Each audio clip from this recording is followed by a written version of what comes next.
What is the cost of doing really high reps on squats? 50 reps, 40 reps, 30 reps, you name it, whatever the weight is. If you are taking, let's say, 3 breaks, 3 breathing breaks during a squat set, and you are accumulating 20, 30, 40, 50 reps, that is going to have a really high cost on recovery.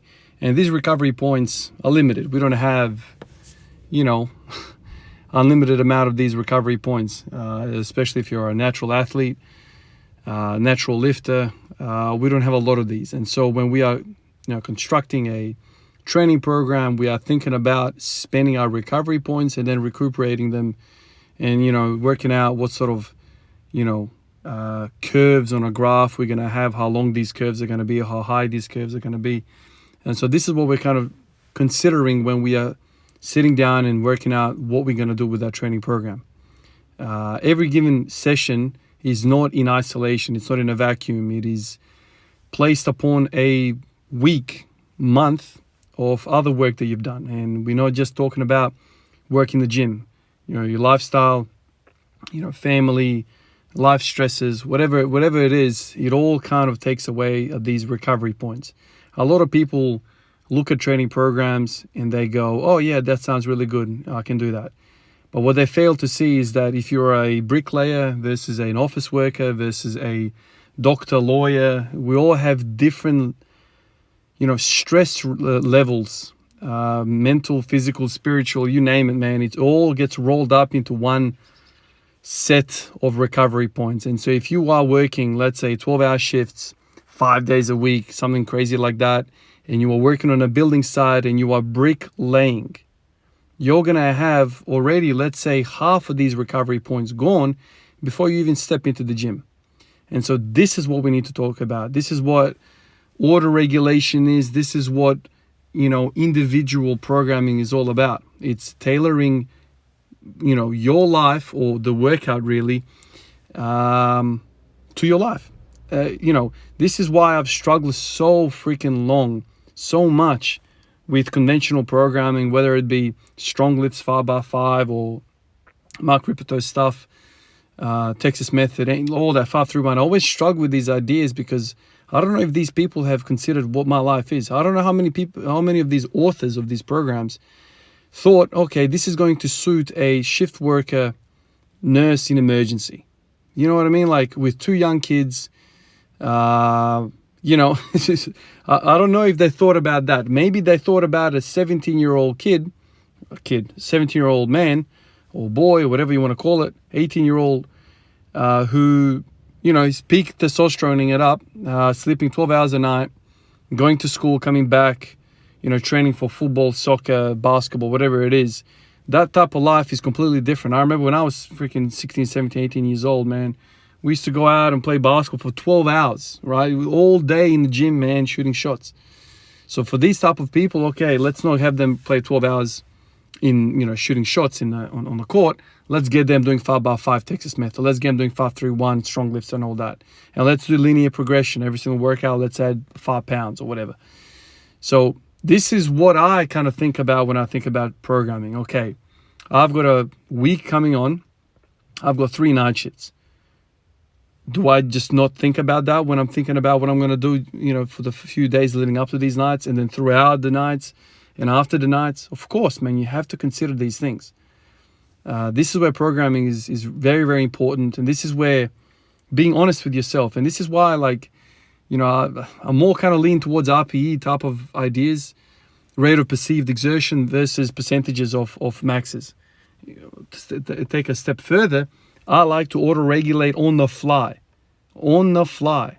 What is this feeling like? It's all about recovery. It's all about those points. We don't have a lot of these points, man. And we're all going to have different trajectories of training. We're all going to have, different ascents on the graph of strength. We're all going to progress differently because of all the things I've just mentioned. It depends who you are and what you are and what sort of life you have, what sort of family you have, what sort of dynamics are around you, what sort of personality you are. We haven't even talked about that. Are you an introvert, an extrovert? What sort of personality are you? So much goes into it. And this is where, I think if you have spent a year, 2 years doing these basic programs, I think that's a really good time for you to start to deviate away from these ideas, these, structured, rigid programs, and start to kind of venture on your own. Of course, using the templates that came before us. I'm not saying, scrap, put everything in the bin, everything that's come before us.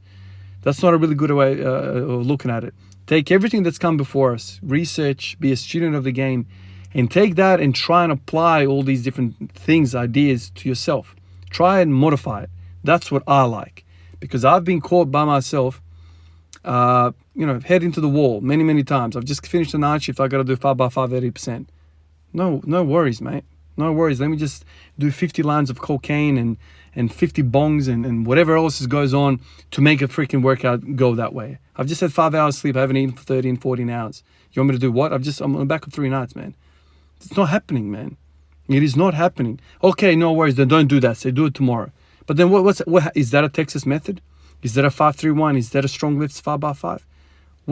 If you start changing the program, if you start missing days in the program, are you really doing the program? So this is where my problem lies, man.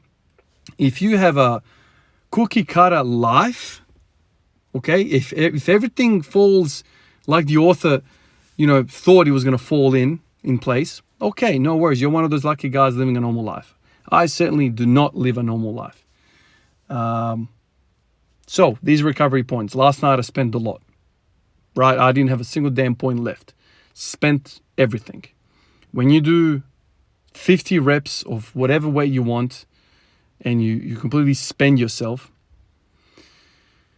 the following day is going to be interesting. Today is the following day.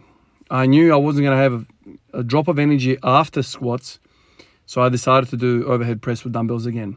Now, what I didn't mention in the last few videos is that this is probably, I've had 3 days off since the last upper body or overhead press dumbbell day, and I've been sore the entire time. And I've been sore on muscles that I don't even know what the names are. So when I raise my arm, I feel like my lat is sore. But then I palpate the lat and pinch the lat. It's not that. It's something underneath the lat. I feel like it's the serratus anterior.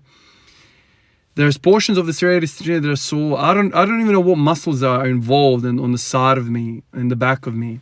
Maybe a trap, definitely rhomboids. I feel them.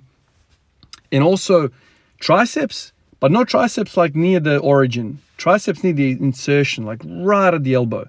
Right at the elbow. Like that tendon, I don't know, I feel like it's almost tendon pain.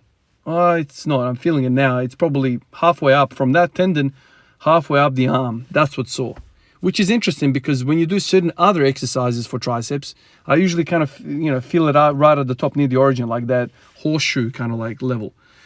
Really weird, man. I have not done overhead pressing in a very, very long time, and even longer have I not done overhead pressing with dumbbells. I just never do dumbbells. But this challenged me, and I'm still sore. I know I did some sets today and whatever.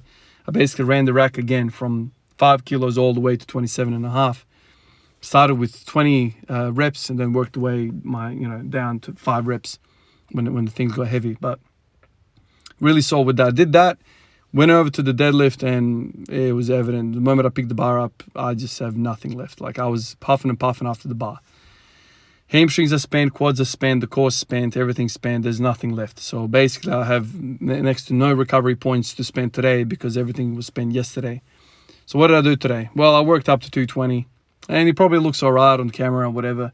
This is where bar speed doesn't make sense because I'm not feeling great, you know what I mean? I don't want to load 240 on that. I'm not secure. Muscles are weird, jelly-like. So I did 220 there, went over to squats, and I was like, wow, man. Literally, the bar felt heavy on that. Worse than deadlifts. So I worked my way up to 140. I did 3 sets of 10 with 60 kilos. Try to warm up a little bit, but it was not. This is what I tell you guys all the time. You might feel shit, whatever. I still say go to the gym and warm up. If after the warm up you still feel shit, all right, you don't have any recovery points to spend at all. But sitting on the couch in that fog, mental fog, you can't call it, man. You can't call it. You gotta warm up. Once you warm up, then you know. And I think the warm up doesn't cost you anything, man. 60 kilos for a set of 10, man. I just did 50 yesterday. It's nothing. It's just walking, man. There's nothing to it. So I warmed up, still didn't have it, and that was basically it. I stopped at 140, went back down to 60, did a few more sets for the sake of circulation, for the sake of the oncoming DOMs. That's what I'm thinking. Tomorrow I'm probably going to wake up real sore. So I decided to, all up, I did 5 sets of 10 with 60 kilos. 3 on the way up, 2 on the way down. And that was the session. Spent. So in my mind right now, I'm thinking to myself, okay, so, what is the frequency of this? I don't know. I honestly don't know. Right now, I've had, how many days now? It looks like every 3rd day I'm doing these super high reps. And I think it's going to stay that way depending, like I said, on my life. So if I have a string of shifts, I ain't doing that at 4:30 in the morning, I can tell you that. I don't want to be crawling through the damn emergency department. So these sets need to be done on days where I have the following day off, I think. Because if I had to work today, it would be a freaking struggle. It would be a struggle. So I don't want to do that to myself. Anyway, guys, I'm going to try and eat as much food as I can today. Sleep. And then see how it goes tomorrow. I'll catch you guys in the next one. Oh, by the way, obviously, thank you everyone on the Patreon list. Thank you everyone on the comments, on Instagram. Much appreciated, guys. I'll catch you guys in the next one. Peace out.